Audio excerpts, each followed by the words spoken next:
Yo, what's up, guys? This is Why Not Be Reckless, aka Why Not Be Casting. I'm one of the HCS commentators, analysts, and full-time content creators, and today we have another HCS report where we're going to be talking about a new top 4 contender emerging out of nowhere, and it's none other than the new Shopify Rebellion roster. We're going to talk all about this team, how they came together, and talk about a little bit what to expect going into the next season. So let's get started.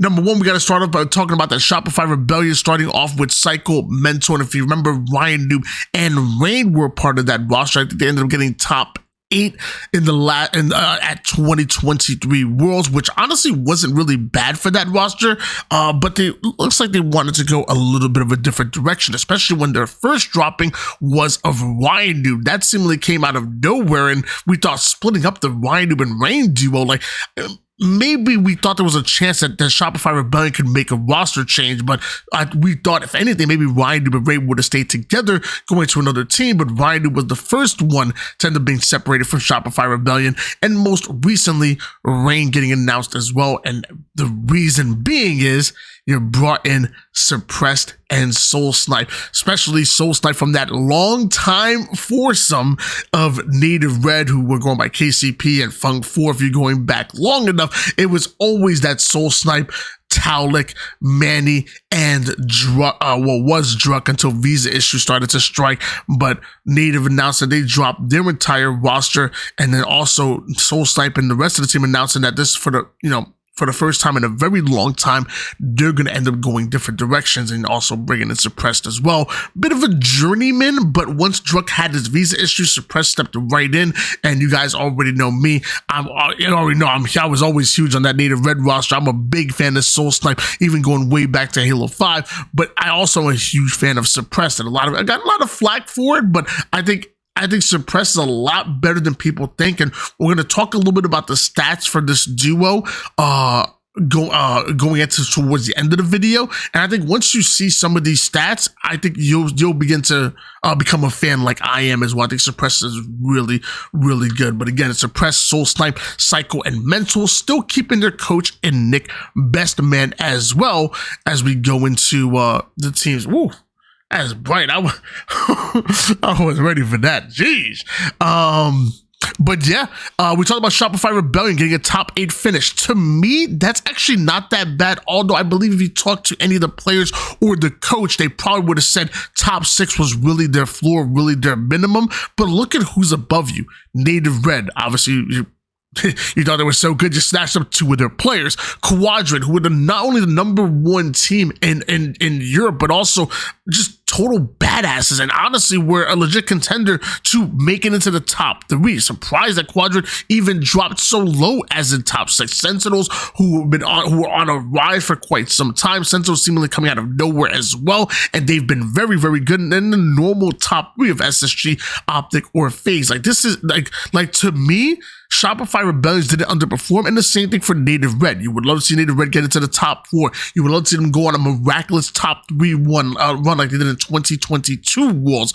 But still, look at who you're in. You're in the same breath as Quadrant, and you're just below the regular top 3 and a really, really good Sentinels roster. This, to me, Native Red and Shopify Rebellion did not underperform, but it still doesn't mean that you can't strive to be better. So both teams decided they wanted to go on a little bit of redo, and I'm not mad at that whatsoever. I legitimately think this team is a top 4 contender when it comes to the HCS. You start to deal with Quadrant, you start to deal with Sentinels, but what you effectively have done, if you're Shopify Rebellion, is you kind of eliminated one of your best competitions to make it into the top, to make yourself a top 6 floor team in Native Red. Like, you started with Quadrant and Sentinels, but now when I look at Shopify Rebellion, I look at the rest of the league, unless there's a new team that's coming in, cough, cough, Native Rebellion, Native Renegades, I think Shopify Rebellion have a top 6 floor, and honestly,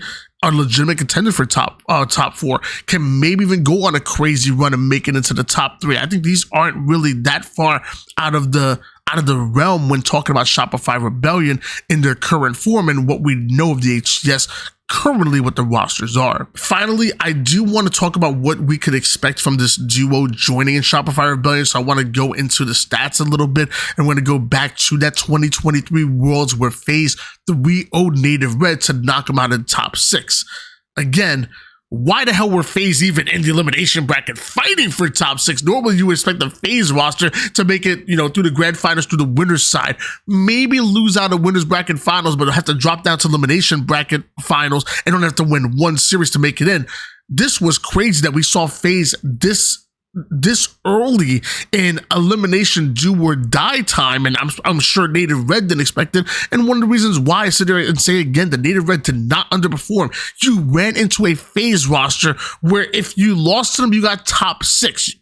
That's crazy. But yeah, we're gonna drop down into the stats here. We're gonna start off with Suppressed, who had a pretty damn good. He had a pretty damn good series. Now, obviously, they didn't win, so we don't want to dive too much into the stats like that. But I will say, 59 kills. The second most, not most on this team, but the second most in the entire lobby. And on top of that, 28 assists. Again, not only the most on his team, but again, the third most in the entire lobby behind Snakebite and Renegade. And on top of that, this is what I talk about every single time when you bring in Suppressed. 18,000 damage, almost the most in the lobby is where Suppressed is, and that's what you consistently get out of Suppressed. Even when you have the likes of like a Taulik on your team, who's one of the better slayers in the entire league, and lots of times demand a lot of those kills, you'll see Suppressed often end with the most damage on the team. And sometimes he's feeding that as far as assists, sometimes he's eating as far as kills, or like in this series, this man was just eating straight up, getting both the kills and the assists for his team. And it's one of the reasons why I love Suppressed. I think that mindset, that dog in him, you can't just teach that in a player. Like sometimes you just gotta pick up the sticks and you gotta know, I'm the best player in the lobby. No matter who's on the other side of things, I'm going to wreck them. I'm going to have my way. Nobody's going to stand in my way of doing what I need to do. And when you have a player like that in the actual game or on your team, in my opinion, it opens up the map. It opens up the game so much for you. And then when you talk about Soul Snipe, I think Soul Snipe, in my opinion, was one of the more improved players very quickly from early season 1 into where he is now, or even like towards later season 1.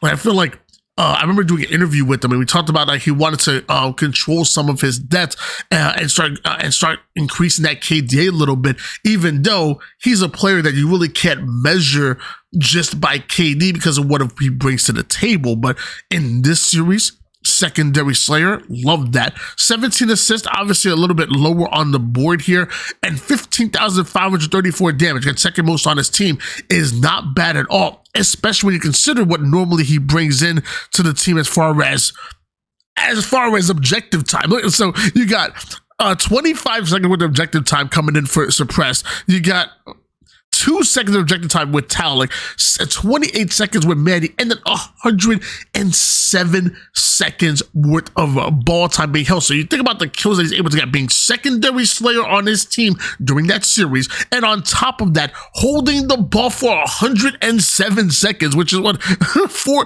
or 5 times more than some of his teammates. You think, how do you get those kills and the objective at the same time? It's because he's that damn good. This is why sometimes I say that stats can be skewed. You look at somebody who may be secondary slayer, but doesn't have his gun out as much as the rest of the team, and you're like, whoa, hold on, what would happen if he wasn't their objective player? He's always that unselfish player. He's always thinking one step ahead. How can we move this objective from one side to another? Not just thinking one kill at a time. And I think having that mindset and always thinking about the macro like that is so important. And again, undervalued when you talk about some players like Soul Snipe, because I don't see anybody talking about that in the entire league. So this is one of the things that makes him so valuable. One of the reasons why I believe Shopify Rebellion are going to be that damn good. Again, Suppressed, Soul Snipe, Cycle, and Mental. These are 4 players that can play fast, that can slow the game down when necessary, that are unselfishly thinking about how they can put down damage and stay alive, and don't need to be kill demanding, and most importantly are going to be thinking about how they can be objective efficient. This is a legitimate top 4 contender, guys, and if you don't see it, something tells me you're watching with your eyes closed. That's your HCS report, guys. Why not be reckless? aka why not be casting? And let me know in the comments down below what you think about Shopify Rebellion. Do you think they can get top 4 in a few tournaments, or do you think maybe disagree? Maybe you think they can win every tournament going further. Maybe you think they're the favorites. Maybe you think they're more of a top 6, top 8, or top 12 team. Let me know what you guys think in the comments down below. Don't forget to subscribe, notification bell turned on, all that good stuff. I'm trying to get rich on YouTube, and as of right now, I got no money. Peace.